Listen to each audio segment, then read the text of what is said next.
This is football now. Hello, welcome to HITC Sport. Alright, the European Super League is a brilliant idea.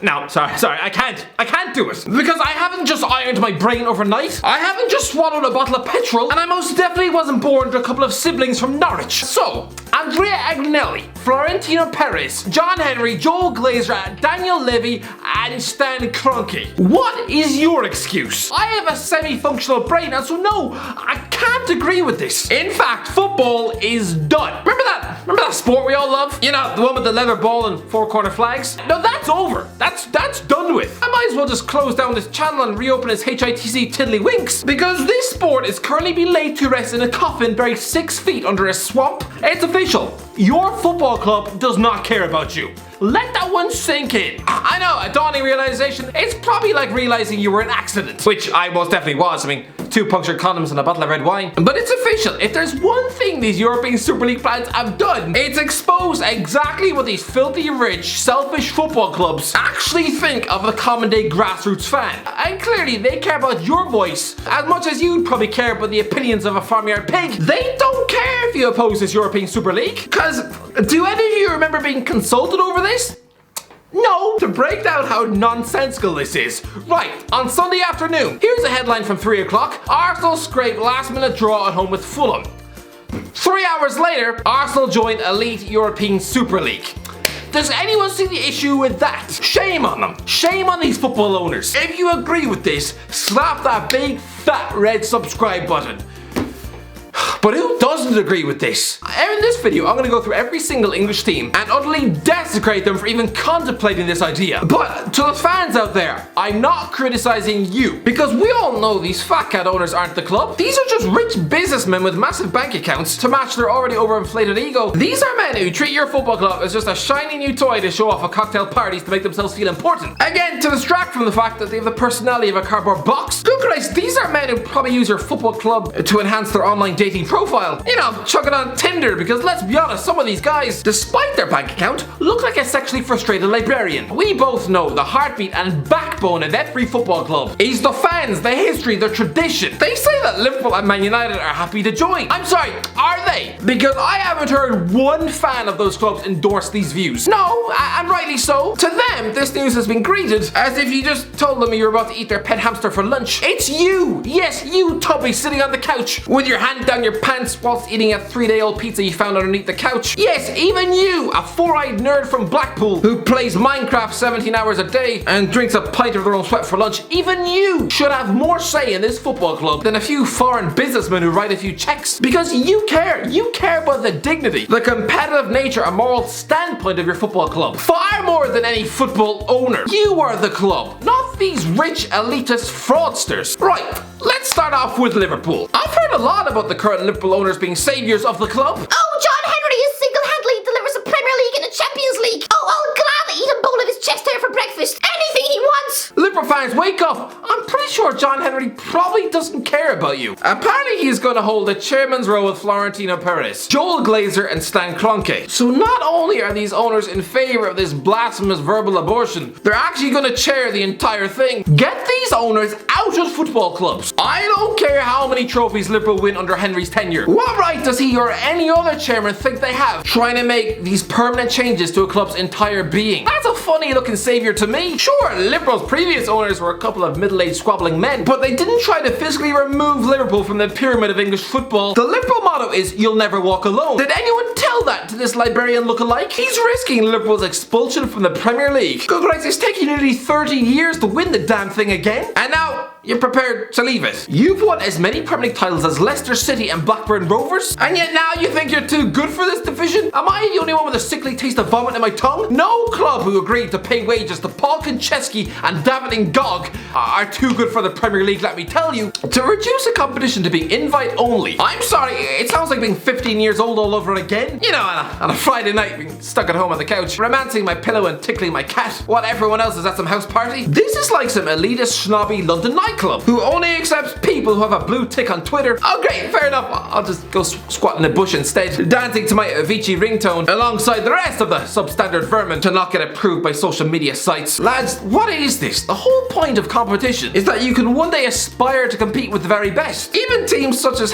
#United are the one represented by that pissed up goblin. Any, no matter how small, can always harbour that dream. Look at the Leicester City fairy tale. When they were relegated to League One in 2008, with Ian Holloway looking like a lost farmer stuck on the sidelines, did those fans ever dream that they would be competing in a Champions League quarter-final within 9 years? That's the great thing about the Champions League. Any team can qualify based on merit. But if this European Super League is marketed as the pinnacle of club football, how can any other team dare of winning it when you need to be invited to join? As for Man City, when these new owners came in, they were being billed as more than just your average billionaire looking for a cheap buck. No, they sold a dream that they were investing in the community and people on the street. Oh really? Were they really? Because this is pricing fans out. I began this channel interviewing fans on the street, passionate, hard-working guys who love their club. And lads, some of them could barely afford parking outside the stadium. How many of these do you think will be able to regularly fork out for trips to Madrid and Milan every week? What about the hardcore City fans who used to travel to Gillingham away in the 90s? Are they just now being told that they have to watch the game on telly while seeing their pricey seat being taken by some tourist who doesn't even know half the matchday squad? I'm pretty sure at least a fifth of that club's global fan base probably thinks Zinchenko is a type of cheap Hungarian floor polish. No, he's your bastard left back. Roman Abramovich, this is the moment you finally sever your ties with Chelsea fans. Make no mistake about it, Abramovich has single-handedly turned you into European global force. And I'll be honest, when he arrived in 2003, I assumed he'd have gotten bored within 5 years before leaving Chelsea in a financial pit of despair. You know, a bit like Leeds United. But to be fair, he stuck in and invested for 20 years. But I'm sorry, this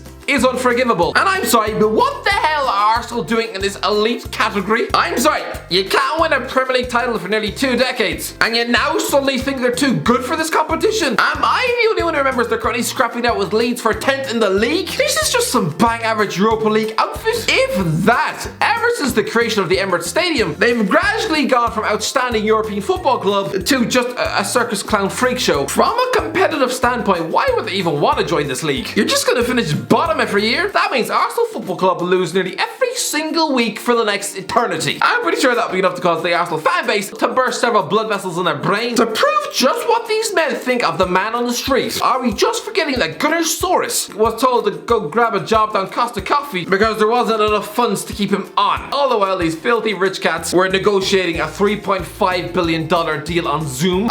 Disgusting, utterly disgusting. Tottenham, a club whose last piece of silverware was in 2008, and even that was a League Cup trophy that was probably made of cardboard. Good Christ, I wouldn't be surprised if the medals were knitted by the FA chairman's gran. I don't care that your stadium looks like a goddamn UFO. Your club has a predisposed allergy to lifting silverware, and yet the same club who employed Jermaine Genius for 8 goddamn years. I mean, towards the end he was waddling about like a human potato. How have they been invited to this party? I'll tell you why, because their club has deep pockets. No other merit or achievement. It's just the perfect example of the snobby silver spoon kid being admitted to a private school based on the fact his daddy is a multi-millionaire banker. And Manchester United, one of the greatest football institutions on the planet, a club formed among the working class Mancunians as Newton Heath in 1878, a club with a proud history. No wonder the United fans campaigned for the expulsion of the Glazers in 2005. The green and yellow Norwich scarves, turns out they weren't overreacting, because right now Joel Glazer is threatening to destroy everything your club is about. Right now the FA and UEFA are furious, almost as if they just caught their wife sneaking out on Wednesday nights, except in this case they've got wind that a bunch of rich billionaires have been having Zoom calls in the middle of a global pandemic behind their back. But why is anyone surprised? We've seen time and time again that money talks in this sport. Good Christ. Don't forget the next World Cup final is taking place a week before Christmas on some sandy beach in the middle of Qatar. UEFA have come out and slammed these revelations, trying to tap into the hearts of football fans by pointing out how morally wrong this is. I'm sorry, are they just choosing to ignore that in the middle of a global pandemic where there have been nearly 5 million cases, that we are still 6 weeks out from seeing Euro 2021 being played across 24 nations? Oh yeah, you're really thinking about the fans on that occasion, aren't you? Dragging them across the continent during an era where flights are being cancelled every 6 minutes? Oh yeah, chuck thousands of fans in sweaty claustrophobic airports teeming and crawling with germs? UEFA, don't you start telling us that you're an advocate for the fans. You're just acting like a territorial dog protecting your bowl of food. And this isn't just football, by the way. Money is diluting all sport across the globe. We live in a world where Jake Paul, an internet wet wipe, is earning more global attention than actual credible boxers who've been fighting since they were 4 years of age? How do these temporary custodians of a football club think they can come in for 5 or 10 years and completely rip down the fabrics of the institution? I don't even like when these owners just decide they can switch stadiums just because they are bored of the other one, like David Gold and Sullivan at West Ham. What single hammer actually wanted to leave Upton Park? How do they think they have the authority and right to rip an entire set of football fans from their home that they'd inhabited for over a century and shove them into an empty goldfish bowl and reduce the other 112 years of history into a block of London flats? Would you also throw your mother out of her house because you didn't like the colour of her curtains? This is a message to the supporters of the big 6 clubs in England. If this goes ahead and you wind up in a closed-off European Super League, then stop supporting your club. Stop buying the merchandise. Stop paying for the season tickets because clearly your input is not valued. These men are not the club and shouldn't be given the authority to turn these institutions into commercialized cash cows. Utterly scandalous. Go support a grassroots club. Invest in a football team who'll actually value your existence at a game of football at 3 o'clock on a Saturday afternoon. Invest your time and effort into a football club who will actually reflect your own passion for the game. For a set of people all united in their common goal towards creating a competitive environment in a league format based on nothing but sporting merits. Honestly, this is the sickest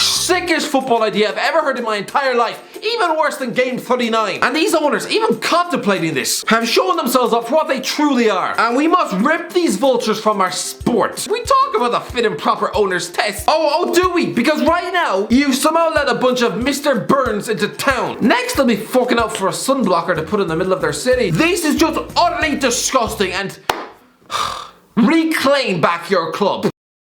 Anyway, that's it of it, lads. What do you think? I know what you think. This is utterly... It's just actually sad. Anyway, if you agree with this, slap subscribe. If you enjoyed the video, don't forget to like, share, subscribe, and as always, I'll talk to you in a while.